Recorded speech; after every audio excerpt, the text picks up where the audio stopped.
bagaimana orang tua mendidik itu kan berbeda dengan kita mendidik anak-anak. Kan kita sudah bisa mengidentifikasi bakat, potensi. Jadi kan manusia itu kan dibentuk oleh 3L. Pendidikan Indonesia fokusnya kepada kekurangan. Problemnya adalah di gurunya. Buat komunitas pindah. Makan.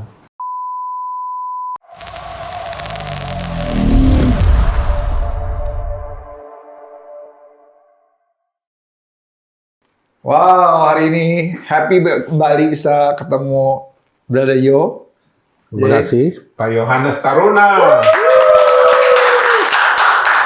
Jadi terakhir kita ngobrol-ngobrol apa tuh? Ingat nggak Yo? Kita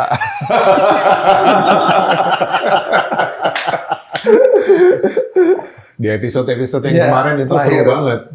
Seru banget. Banyak ya. Ya, banyak banget. Ngobrolin tentang pendidikan, ngobrolin tentang Guinness World Record gitu Ya, entrepreneur. Entrepreneur, pendidikan entrepreneur. Dan sekolah di Palembang sama Gading Serpong. Betul, betul sekali. Ya, untuk anak-anak sejak dari kecil juga untuk tidak mendapatkan pendidikan secara umum, tapi lebih spesifik dengan kebutuhan daripada anak tersebut. Iya.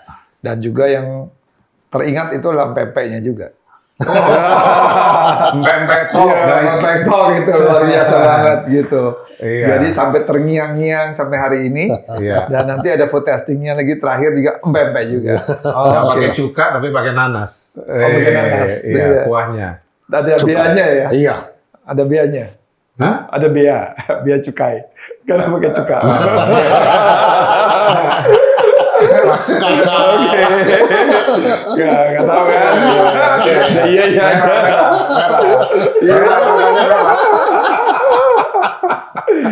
Nah, hari ini lagi mau ngobrol-ngobrol nih. Soalnya aku sempat lihat-lihat ada satu platform di Instagramnya tuh Parent Safe. Ya, Iya. sempat kepo gitu. Cuman lihat-lihat nih sebenarnya ini apa nih? Mungkin bisa cerita nih. Jadi waktu itu kami bertiga sedang kumpul lah gitu ya. Bertiga nih siapa aja Pak Yo? Ada saya, ada Pak Ben, ada Pak James Kui. Oke. Jadi waktu itu kita ngobrol tentang generasi saat ini ya, Gen Z gitu ya. Sering juga disebut strawberry generation gitu ya. Generasi yang gampang menyerah, generasi yang tidak setia gitu ya. Kondisinya makin hari itu makin membuat para orang tua itu galau gitu ya. Ini kayak mana nih masa depannya gitu ya. Nah, jadi kita membandingkan generasi-generasi sebelumnya ya, generasi orang tua kita, generasi kita, generasi di bawah kita sampai ke generasi saat ini. Nah, memang situasi dan keadaan kan memang berbeda ya. Generasi saat ini kan semuanya kan serba instan, semuanya serba ada. Lalu bagaimana sih harusnya orang tua mengelola anak-anak yang instan ini, yang serba ada ini gitu ya. Sementara orang tuanya sendiri kan rata-rata kan gen milenial ya, yang juga nggak ngerti mau buat apa gitu. Nah, jadi akhirnya kita sepakat bikin komunitas. Ayolah kita bikin komunitas gitu ya. Kemudian komunitas itu bisa jadi sebuah ekosistem parents di seluruh Indonesia. Kita nih yang bertiga tadi itu. Bertiga tadi itu, Pak Ben, Pak James, karena latar belakang kami kan sama-sama di pendidikan gitu ya, di motivator gitu ya. Nah, jadi akhirnya kami sepakat bikin sebuah platform. Nah, sebelum platform itu di launching, kita memang sadar butuh media sosial gitu ya, butuh medsos. Akhirnya kita bikin Instagram, yang kelola kebetulan House Top gitu ya, Daryl dan teman-teman. Luar biasa karena kami lihat konten-kontennya banyak sekali yang nonton gitu ya, sampai 7 juta lebih gitu ya. Ada yang sampai 7,2 juta tadi. 7,2 juta ya. Ada teman-teman saya bilang biasanya konten education itu nggak gampang loh viral gitu ya. Biasanya kalau konten-konten lucu katanya itu baru viral. Kalau education kan cenderung serius gitu ya. Susah viral lah. Tapi ini membuktikan bahwa enggak kok, education juga bisa viral gitu. Karena saat ini pendidikan itu menjadi PR penting bagi banyak orang tua gitu ya. Jadi nama Instagramnya apa itu? Parentsafe.asia. Parentsafe.asia tuh guys. Parentsafe.asia. Jadi kami rindu nanti platform yang kami buat itu benar-benar akhirnya menjadi wadah, lalu menjadi sebuah komunitas para orang tua, para praktisi pendidikan, para guru gitu ya, semua ada di situ. Kemudian mencurahkan banyak hal, termasuk solusi-solusi yang akan kita buat bersama ya dengan orang tua, guru dan semua praktisi pendidikan di seluruh Indonesia. Karena satu sisi kan Indonesia emas kan ya. Jadi kita butuh sebuah gerakan untuk sebuah perbaikan untuk Indonesia ke depan. Jadi kita harus mempersiapkan generasi kita untuk lebih baik, untuk bisa unggul dibanding negara-negara lain. Kan gini ya Pak Yo ya, kan Pak Yo kan terkenal sebagai pendidik. Pak Ben itu kan yang biometric test segala macam. Pak James Gui juga terkenal sebagai motivator. Kenapa sekarang kalian bertiga nih memutuskan untuk masuk ke parenting? Why? Iya, seperti yang saya katakan tadi, kami melihat kita tuh sedih gitu ya. Orang tua tuh bingung gitu ya. Saya punya sekolah gitu ya. Kemudian juga handle beberapa orang tua lewat sidik jari gitu ya. Mereka tuh nggak tahu mau bikin apa tentang anak-anaknya gitu ya. Banyak kejadian gitu. Anak-anak itu dari kecil udah speech delay, terus dibilang hyperaktif gitu ya. Tapi sebetulnya begitu kita lihat ternyata tidak gitu. Karena mereka nggak tahu saja bagaimana caranya untuk mengelola atau menghandle anak-anak yang Gen Z saat ini. Jadi sebaiknya tuh anak-anak yang kayak delay of speech, yang tadi framing orang tua tuh sebaiknya dibawa kemana? Penanganannya tuh gimana sebaiknya? Ya, ternyata semuanya itu dimulai dari interaksi. Jadi pengaruh gadget itu sangat besar gitu ya. Jadi time screening itu sangat mempengaruhi anak sehingga anak kehilangan interaksi. Kan manusia itu kan makhluk sosial. Dia butuh interaksi dengan sesamanya. Jadi kalau misalnya dia berkurang interaksinya, berarti dia sudah berkurang sebagai makhluk sosialnya.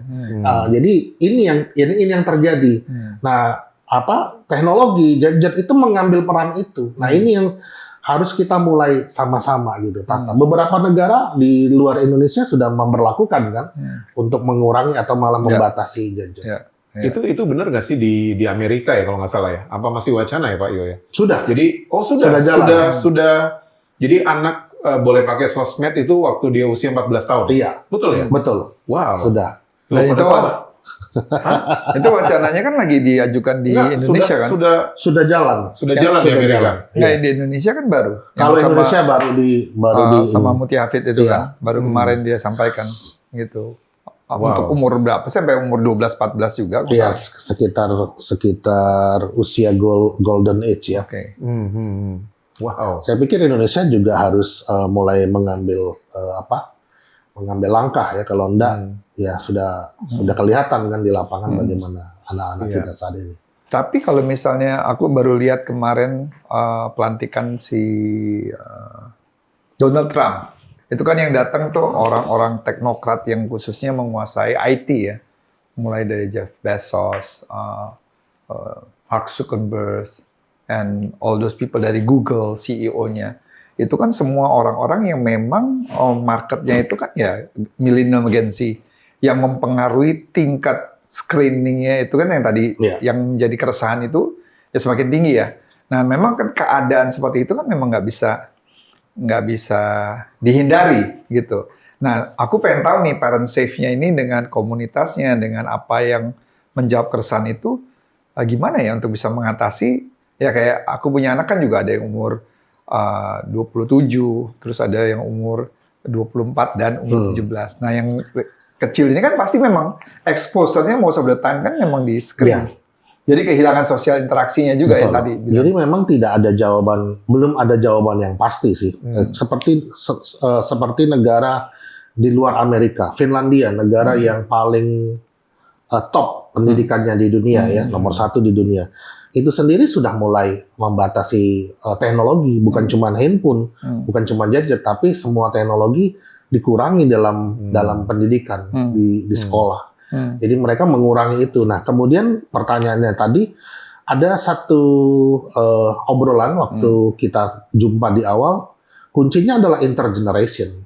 Jadi waktu zaman kita dulu, zaman saya gitu ya, bagaimana orang tua mendidik gitu kan berbeda dengan kita mendidik anak-anak. Terus anak-anak kita mendidik anak-anaknya lagi juga berbeda karena situasi dan keadaan yang berbeda. Tetapi pengalaman orang tua, pengalaman kita dan pengalaman orang tua kita mendidik anak-anak itu kan nggak bisa dihapuskan begitu saja. Ada pengalaman-pengalaman yang mungkin bisa menjadi semacam sharing bersama gitu, sehingga ada benang-benang merah yang bisa menjadi solusi untuk generasi saat ini. Nah itu yang kami lihat gitu ya. Jadi nggak bisa misalnya contoh waktu saya dulu dididik dengan sangat disiplin karena faktor kondisi dan keadaan ekonomi yang pas-pasan gitu ya. Kami harus berjuang untuk hidup kami. Itu kan berbeda dengan anak-anak saat ini yang sudah serba instan, serba ada gitu ya. Nah, terus kita melihat bahwa sebetulnya yang bikin berhasil itu bukan apa yang kita miliki, tapi justru kesulitan-kesulitan yang kita hadapi itu yang membuat kita menjadi sukses dan berhasil. Itu yang kitanya kan, gitu. Keren. Iya. Tapi ke bawahnya? Jadi kan kalau ke bawahnya, kebanyakan orang tua milenial kan, kalau bisa anak-anak gua jangan seperti gua dulu lah gitu ya. Kalau saya ngalami kesulitan, harus berjuang, kan kita kan sudah seperti ini, anak-anak kita kalau bisa janganlah mengalami apa yang kita alami seperti saat dulu gitu kan.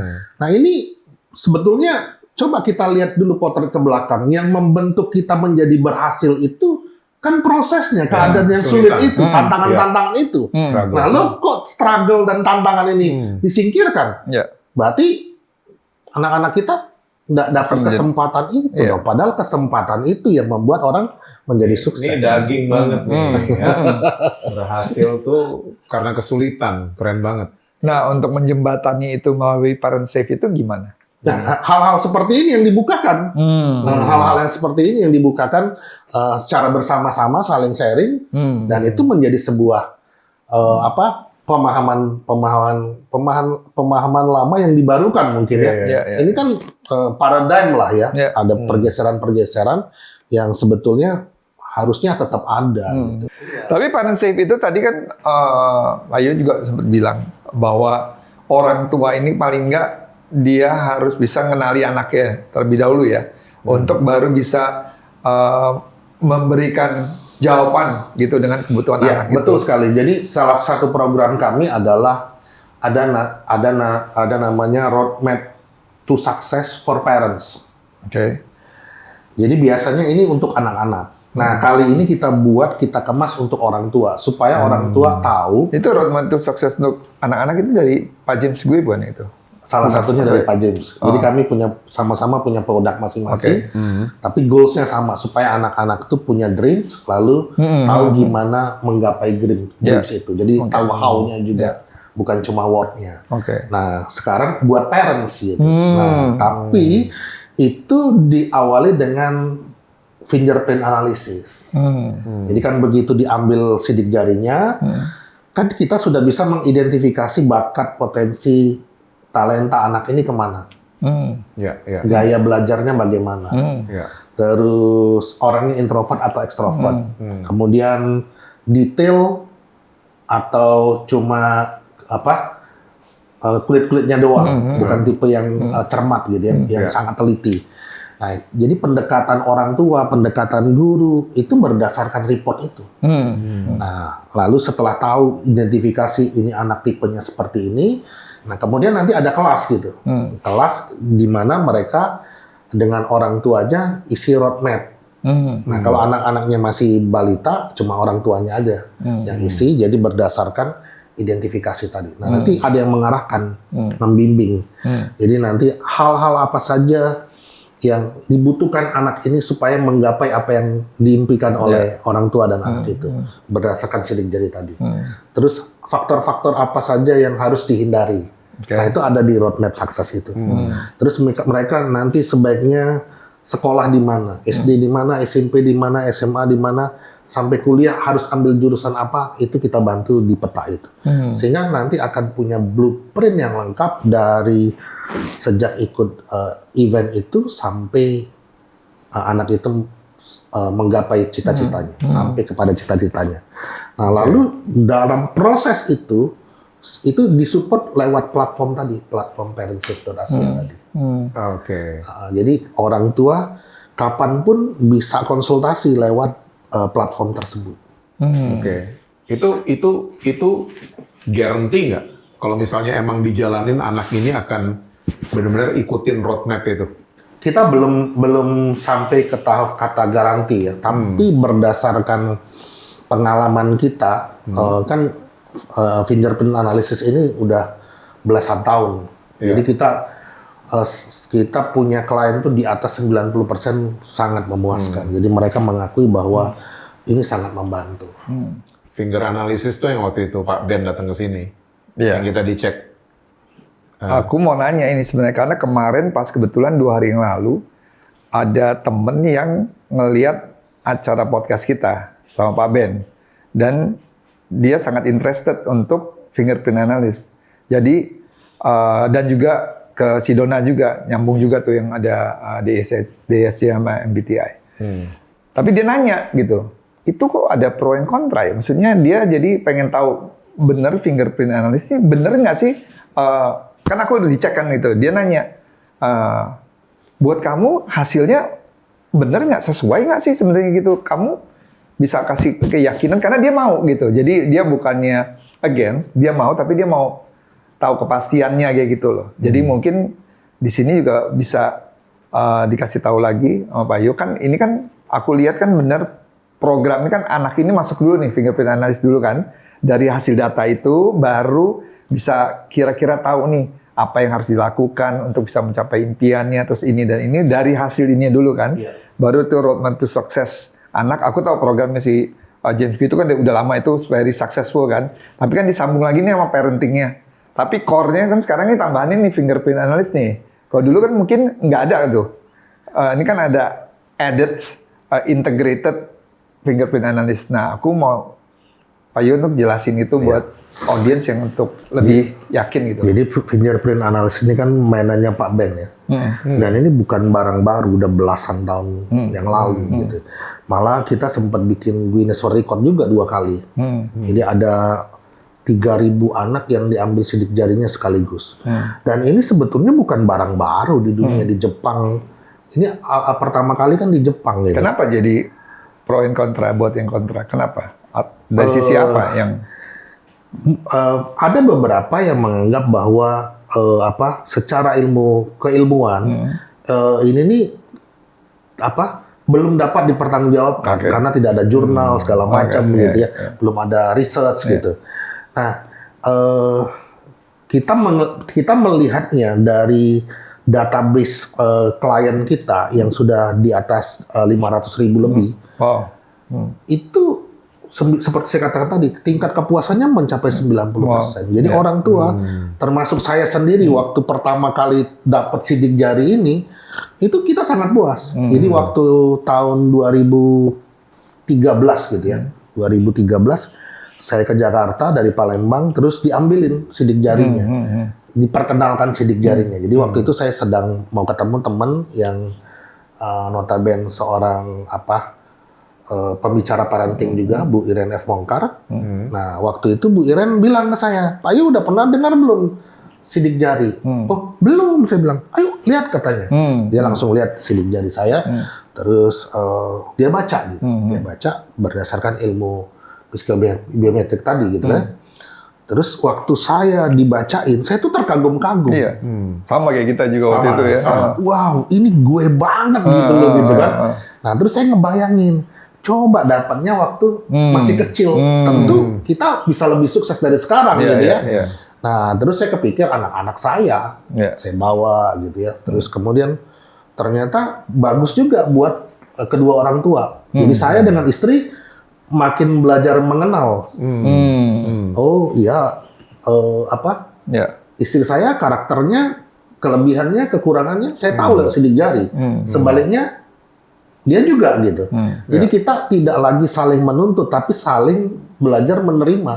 Karena sudah saling mengenal kan. Iya. Nah, ke anak-anak juga seperti itu. Oh, dia ada kelebihan. Nah, kelebihannya itu kita bantu. Oh, dia ada kekurangan. Kekurangannya kita tutupi sebagai keluarga, sebagai orang tua. Jadi, saya waktu itu langsung berpikir, wah, kalau kami merasakan manfaatnya, kenapa kami tidak bawa ke Palembang produk ini? Nah, jadi, dan ternyata apa yang saya lihat itu juga dilihat oleh teman-teman yang lain. Makanya fingerprint analysis itu sekarang ada di seluruh Indonesia. Nah, jadi lewat karena perkembangan ini, kami itu sudah sering ngumpul gitu ya. Kami sering ngumpul lalu bertanya, karena pertanyaan-pertanyaan dari para orang tua yang sudah diambil sidik jari ini, anaknya, setelah tahu, so what gitu. Mereka tanya gitu kan. Nah, akhirnya setelah berapa tahun kemudian barulah kami ketemu, kita bikin parentshift.asia. Ini aku cuman ini aja, curious saja. Jadi kalau ambil sidik jari di kedutaan tuh buat visa, itu salah satunya untuk itu. Know the behavior of the orang yang ngajuin aplikasi. Iya, cara ambilnya kurang lebih sama seperti itu. Oke. Tapi fungsinya kan berbeda. Jadi sidik jari ini sekali lagi hanya toolsnya saja. Kan ada tes-tes kayak DSC tadi. Itu lewat sidik jari langsung ketahuan tipenya dominan atau Stabil. atau stabil atau konsensus. Kelihatan langsung nggak sidik jari. Tapi ada juga pakai kaligrafi bisa banyak. Kalau ada yang tulis tangan gitu ya, ada yang baca wajah gitu kan, itu kan tools gitu. Nggak ada yang salah gitu. Nah, tinggal kita mau pakai yang mana gitu. Saya di biometrik sama hasil tes agak beda sih. Agak Karena beda. mungkin udah kejauhan kali umurnya ya. Mungkin karena pola asuh. Karena di biometrik saya pribadinya C mentok. Gitu. Sementara saya sekarang nggak detail banget dibanding sebelah saya. Mungkin kita senasib semenanggung. Karena gini Pak, waktu saya 1 tahun lalu persis saya ke Bandung ketemu Pak Ben, terus saya bilang, saya mau review nih tentang ini saya lihat sidik jari. Jadi ternyata komunikasi saya itu sangat jelek gitu. Bahkan Pak Ben bilang, dari seluruh klien kayaknya ini terjelek katanya. Wih, parah banget sih. Nanti boleh konfirmasi sama Pak Ben. Karena dia lihat ini sampai 5 kali gitu. Diulang lagi, diulang lagi. Karena lihat sosok kita sekarang gitu ya. Guru gitu ya. Pembicara gitu ya. Terus kemana-mana ya rasanya ngobrolnya nggak ada masalah lah gitu ya. Cukup mengasihkan. Tapi ternyata communication-nya not good gitu. Relationship-nya juga kurang bagus gitu. Nah, jadi akhirnya saya bilang, iya, jadi seperti ini karena tuntutan gitu. Jadi kan manusia itu kan dibentuk oleh 3L. Lahir, lingkungan, dan latihan. Satu lagi dong 4L. Apa? Love. Karena cinta bisa mengubah segala-galanya. Iya. Satu lagi Lola. Loading lama. Nah, itu jadi repot. Romantis banget. Love itu bisa pengaruh, bisa semangat, atau bisa nggak semangat gara-gara love ya. Putusan cintanya udah repot ya kan. Jadi itu bisa karena pola asuh ya Pak Yo ya. Dari biometrik lahir kita apa, sekarang kita apa, lingkungan juga bisa ya. Ya, jadi orang tua itu kan menentukan memilih lingkungan yang tepat untuk anak-anak mereka. Iya, iya. Jadi kalau misalnya keliru ya hasilnya jadi kayak gini, keliru. Jadi keliru kan. Nah, Iya. jadi Enggak, kalau tadi kan kalau misalnya biometrik itu sidik jari, kan udah ketahuan nih kira-kira nih anak seperti apa.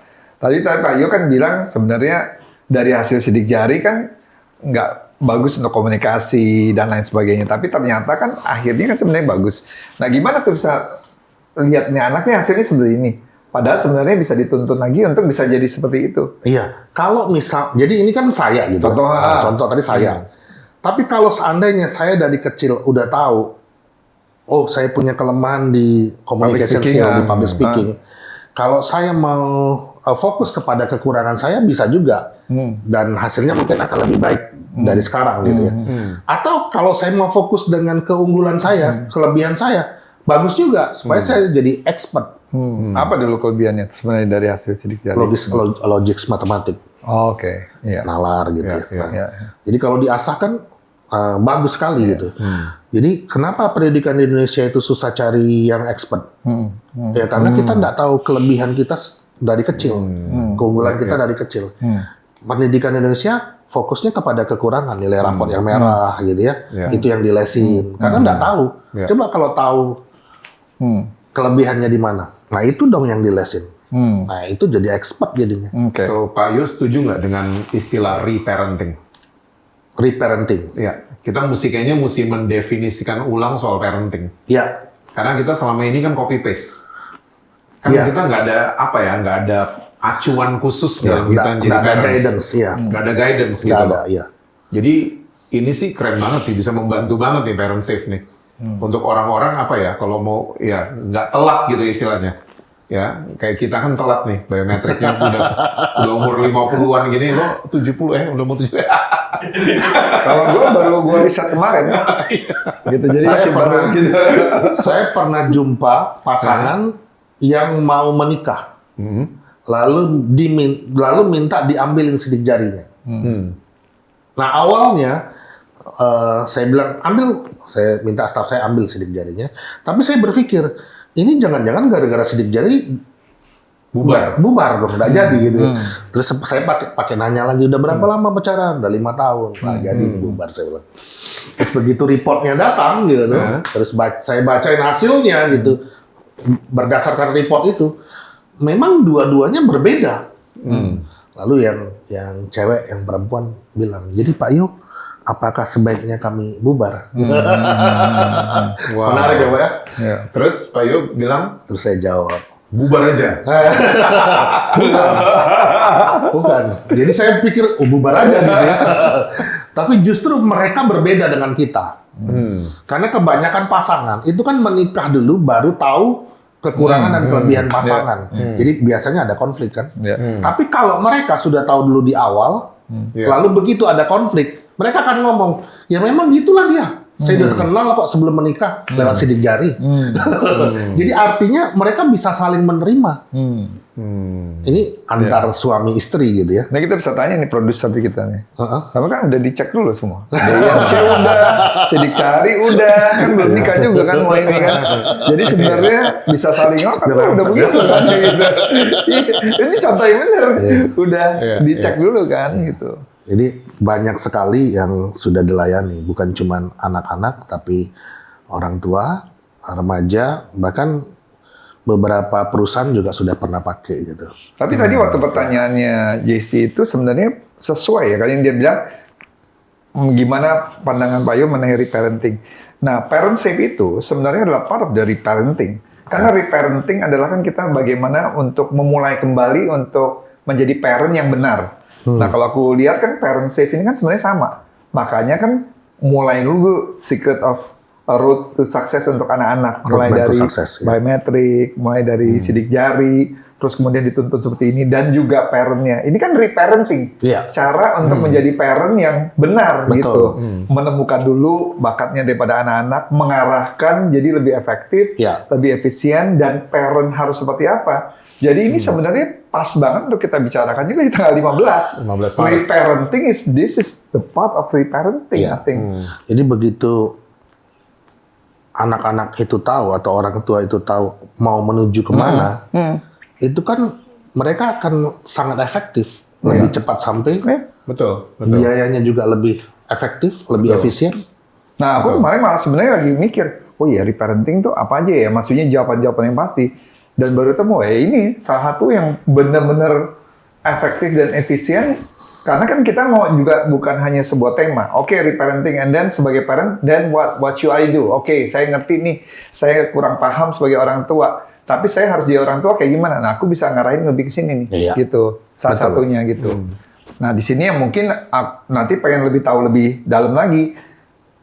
Programnya tuh seperti apa gitu. roadmap gua untuk menjadi kita sebagai parent, apakah cuman kayak 1 bulan acara mungkin road to success-nya seperti apa, atau memang ada berkala, karena ini kan Jadi setelah mereka isi roadmap to success, itu kan ketahuan tuh anak ini nanti goals-nya akan jadi apa. Misalnya jadi desain grafis. Nah, lalu apa yang harus dipersiapkan ke anak ini? Harus mulai belajar apa?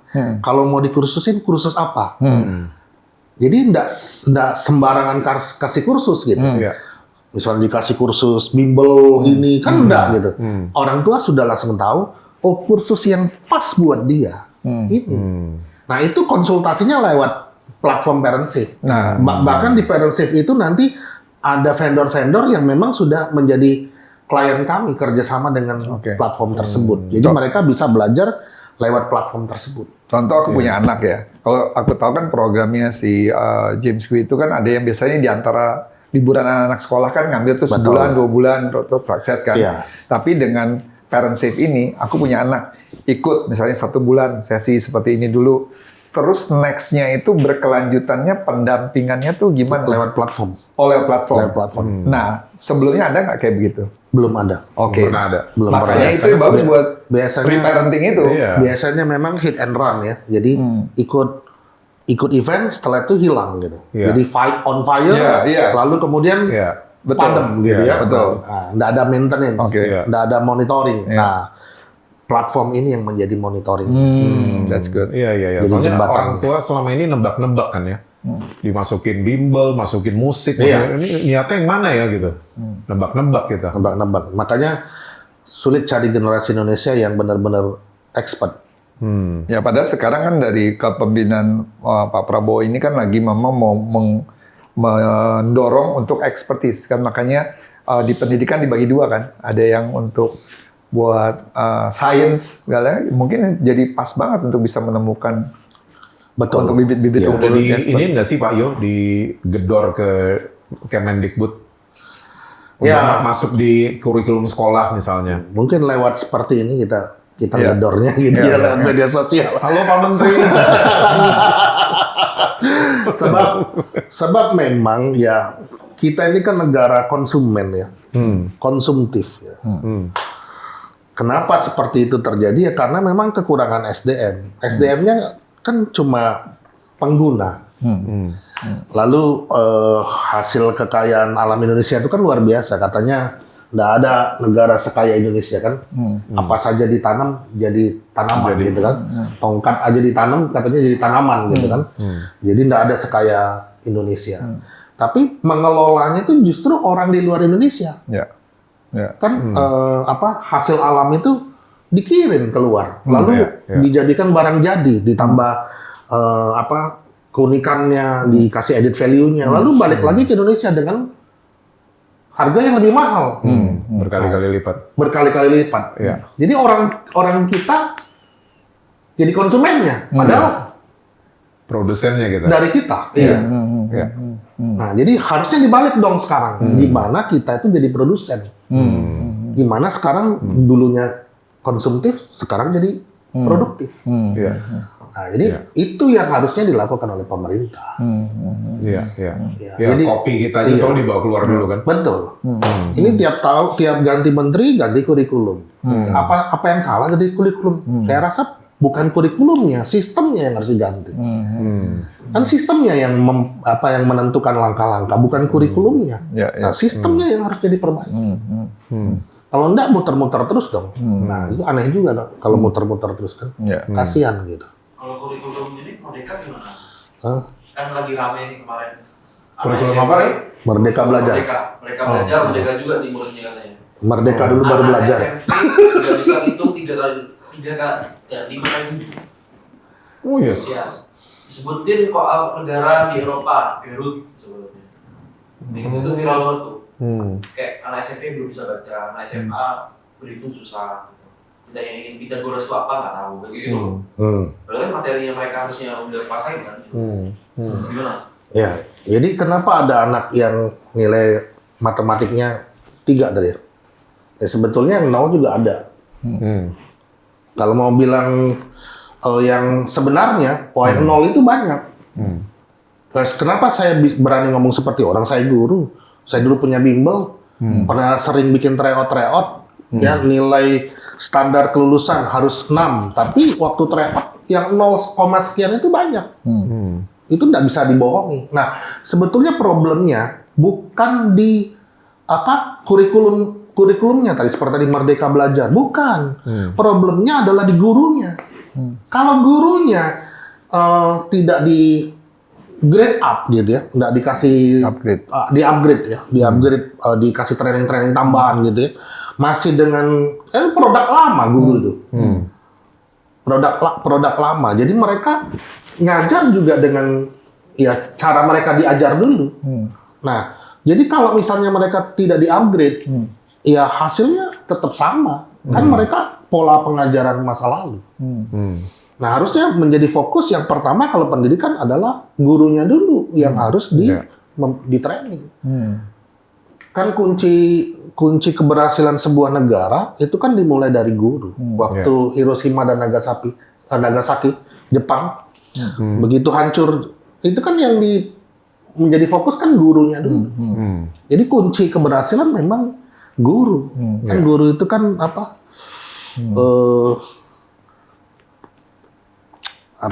kunci perubahan gitu ya. Nah, jadi gurunya yang harusnya.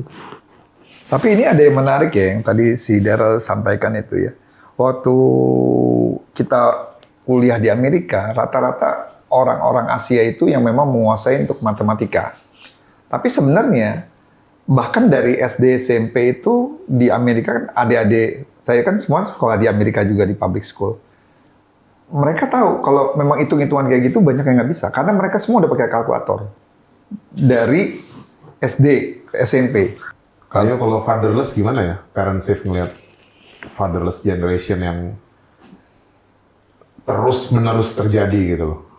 Kalau kita susah, jangan dong anak kita juga ikut susah. Kalau kita sudah diberkati gitu ya, masa anak kita juga sama harus mengalami